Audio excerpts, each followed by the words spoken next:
Well, there we have it, guys. The first big game of the Pool of Death over in Pool B has now ended. The Springboks, the current champions, of course, taking this one 18 points to 3. A very convincing score by the end of the game. A very physical one, this one. So the game has literally just ended for me. So as we do in these types of videos, we'll go over my full-time thoughts on the game, the team, some of the main highlights from it, and what we can take from these two teams going forward throughout the rest of the tournament. As usual, drop down in the comment section your thoughts on this game, because it's genuinely quite fun to have a little bit of a look through, see what we all thought. We all have a slightly different opinion along the way. So South Africa taking this one against Scotland. They will move not to the top of Pool B, because Ireland, of course, had that immense game over Romania. But you have to say that puts them right in the driver's seat to get out of that Pool D into those quarterfinals. So we'll have a talk about the game. First of all, genuine question, drop down in the comment section, because I am interested.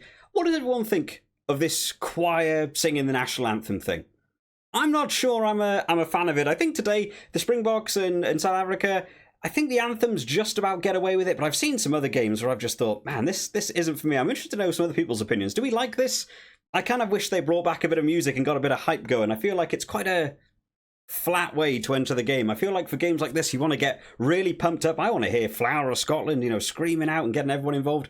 Hearing the choir, maybe not quite the same energy to bring into this one, but a hugely physical game in this one. South Africa came in with that clear game plan. We went over it in the preview video. They came in with a 6-2 split on the bench. We knew they were going to want physicality. One of the things I said in that preview video was South Africa are going to look, they're going to go through the forwards. They're going to give this hard graft game. Scotland need to be throwing this as wide as possible and trying to tire out the South African forwards. And unfortunately, it just didn't do that. Throughout most of the game, it felt like we really didn't hear a lot from Darcy Graham or Duhan van der Merwe. They just couldn't get their hands on the ball. South Africa absolutely wanting to get involved with the physical game. Scotland matched them, to be fair, in the first half. I think it's fair to say as a neutral going into this one, it's really tough to go up against the South Africans in terms of just going in and physicality. I'm a Wales supporter. I saw the game in the Principality. Believe me, it is hard to get involved with them at a physical level. But in the first half, it only ended as 6-3, and Scotland really matched them. They really went up for that physical battle. They even took a couple of scrums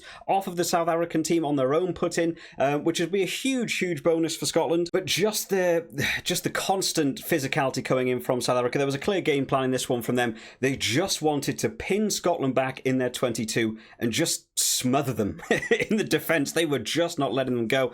We saw a couple of early charge downs from them trying to clear their lines. South Africa just rushing off the line at a great speed. One thing that we didn't really see Scotland adapt to was that line speed coming from South Africa. They were really catching Scotland off guard. I expected to see more in the second half. We would move on to see some little chips over the top or something and really try and nullify how fast South Africa were coming up. They really didn't. They kept trying to meet head on head, and just South Africa are not the team to do that against. Like I said, in that first half, 6-3 at half time. Could have been 9-3. Libbok missing one of his kicks again, kicking towards the post. Not another great day for him today towards kicking the post. Finn Russell only getting their one penalty of the half within kicking range, taking Scotland to 3. So a lot of the game was actually being played in Scotland's own half. They were on that defensive strategy for a lot of that first half. South Africa really putting the pressure on. And you have to say Scotland defended it really well. The line-out situation was much more positive for South Africa than Scotland. The line-outs, they're not working for them very well at all, but South Africa really landing the line out. But the driving maul defence from Scotland, very sound. South Africa, we know, love to use that weapon from the back of the driving maul, and Scotland really nullified that one very well, along with a couple of other, just standout players in that defensive. Blair Kinghorn, what a tiring game that lad had today. Had to be all over the park in that fullback, just catching every single ball, trying to clear their lines, just trying to give them any sort of breath throughout. And you have to say, Scotland to go in at half-time, only 3 points down on the scoreboard, I actually thought was a massive positive for them, because they were working so hard in that defensive game. The territory was completely with South Africa. The possession was with South Africa, and they were knocking on the door, but Scotland repelling it. And going in at half-time, I thought it's done very well to this point, but I'm a little bit concerned to see, as this game progresses, how long Scotland are going to be able to hold up with this physicality, because we knew they had the 6-2 split on the bench for South Africa, whereas Scotland had the 5-3, and you just had to think that South Africa were eventually going to start breaking through that line, and of course they did in that second half. Again, another missed penalty from Libbok right at the start of the half, but then South Africa just went back to going through the forwards, eventually led to Pieter-Steph du Toit getting his try off the back of a 5-metre scrum. Again, defended very well by Scotland, but those one-off runners, man, they're so dangerous coming in from South Africa.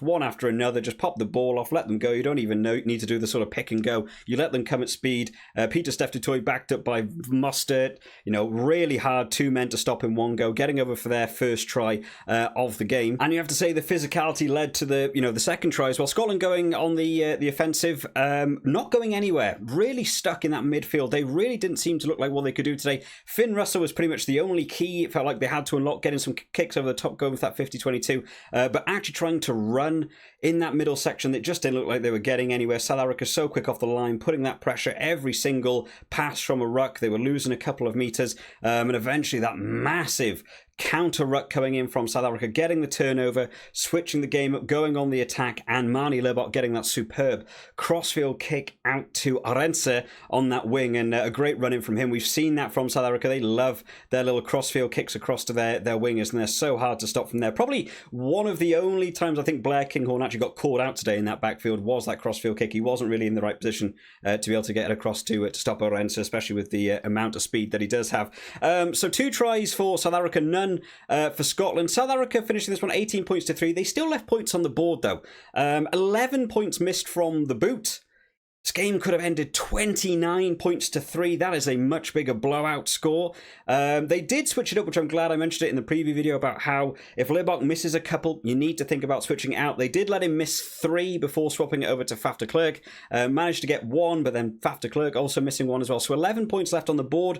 And while that doesn't mean as much as it could have done in this game, given the final scoreboard, they've got a tough game going up against Ireland. As they move ahead towards the quarterfinals, it could well be going up against France or New Zealand. And then you're looking beyond that as well. 11 points missed on the board is, potentially game deciding. So they're going to need to work on those kicking options and just make sure they are nailing the kicking game. From a Scotland perspective, I think still quite a few issues to work on. The scrum actually felt quite positive as they were going up against the South African scrum, but as soon as those subs came on, you felt the immediate dwindle in that Scotland scrum. They started losing their own put-ins, penalties going against them, just collapsing. WP Nel had a rough day of it today. The line-out system didn't really work for them all day long, especially when the subs came on. Just missed throws going over the top or just getting stolen by that South African pack. And the attack, just not spreading it wide, wanting to match the physicality. A lot of teams seem to want to do this. They want to front up against South Africa as opposed to maybe playing around them. And bringing in your own game plan. The little amount of touches we saw from Duhan van der Merwe today and Darcy Graham is always going to leave you in a real struggle. If you can't get that ball out wide and you can't make the most of those inroads down the wing, you're going to really struggle meeting the Springboks team up front. And you had to say it didn't really look like Scotland had a lot of opportunities to even score a try. There was one in the first half with they had a slight mismatch with Jesse Creel running out the line a bit too quickly. Darcy Graham having the ball, cutting inside, and you felt like the ball had to go to Duhan van der Merwe. How many defenders he beats. You get that ball onto him on the wing. It's one-on-one, and you feel like you'd give that to him all day long. But Darcy Graham holding onto that ball for too long. Superb cover tackle coming in though and shutting that one down. But other than that, it didn't really feel like Scotland were troubling South Africa that much. It felt like the momentum of the game was with South Africa for a long portion of that game. Even though Scotland got on the physicality level with them in that first half, as soon as it broke in that second half, it really felt like Scotland lost a big chunk of what they could offer the game. And it felt like a bit more like they were just relying on Finn Russell to do some speciality kick and maybe get them out of trouble. Looking ahead to the rest of the tournament then, what does this game mean? Well, Scotland know a big performances are going to be needed in every single game now, not even getting a losing bonus point from this game just to maybe keep them in the running for it.